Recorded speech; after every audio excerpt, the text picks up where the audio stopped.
Hello, Dr. Jay Hitson with Transformation Life Centers.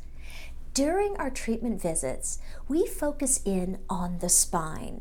And the reason we do this is because of the close connection between the spinal column and the central nervous system.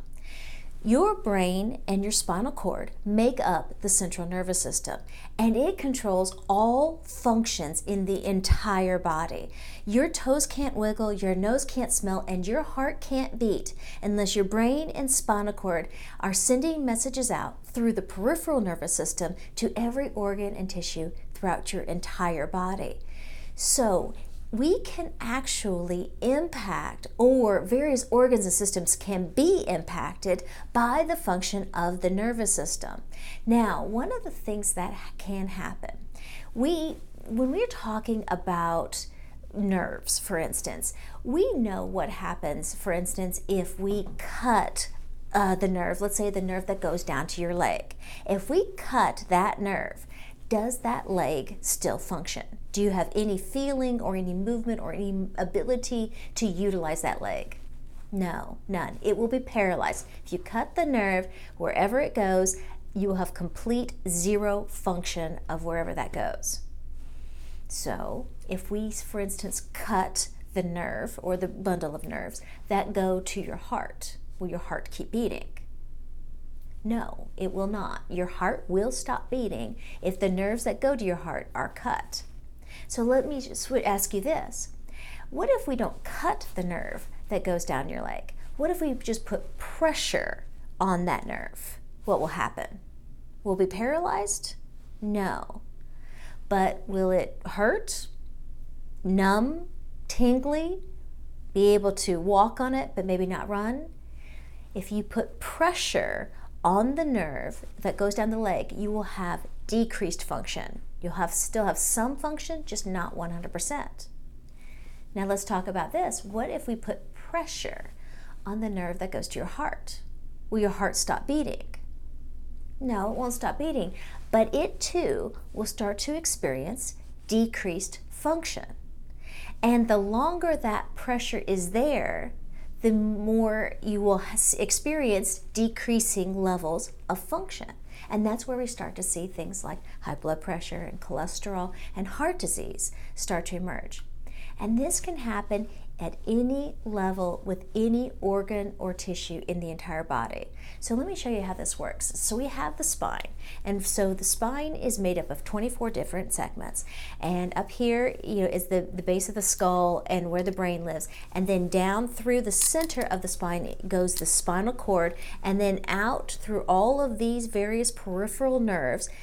These nerves go to every different organ and tissue throughout your entire body. Now, one of the key things is, as you can see, there are these foramen or holes where these nerves exit out, and they need to be kept wide open and clear and not be pinched or impinged upon or put any pressure on those nerves.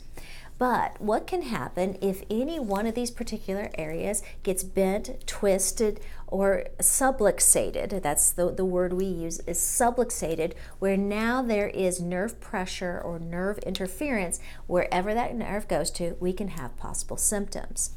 So one of the sheets that you'll see is this one right here, which goes over all of the possible symptoms and organs and tissues associated with the various levels of nerve pressure. So for instance, if you have pressure on the nerve, specifically this one right up here, very, very important area of your spine. It is called the atlas. You'll hear me refer to this quite a bit.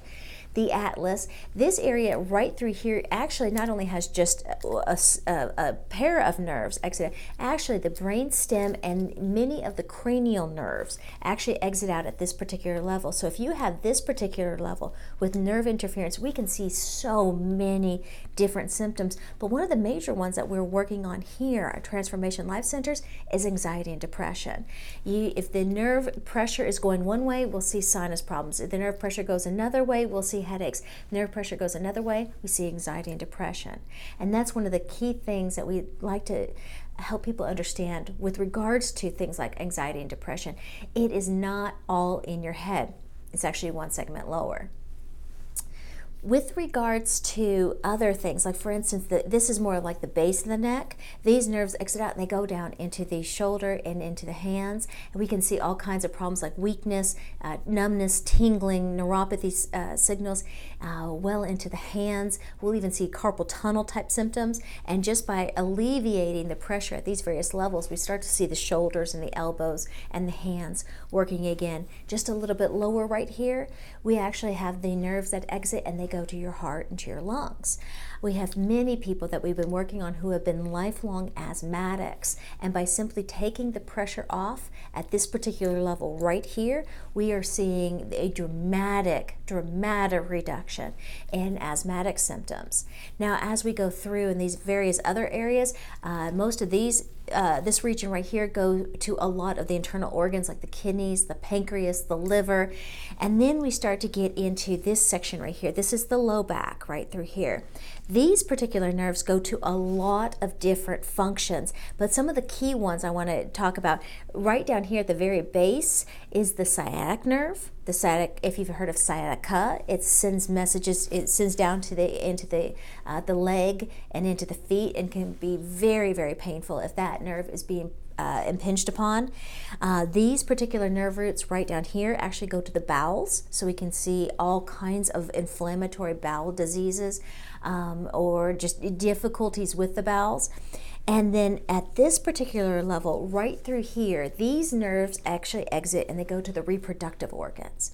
So one of the things that we have found is that whenever these particular areas are impacted, we see all kinds of symptomatology. In women, we'll see cycle issues, we'll see infertility, we will see consistency with miscarriages.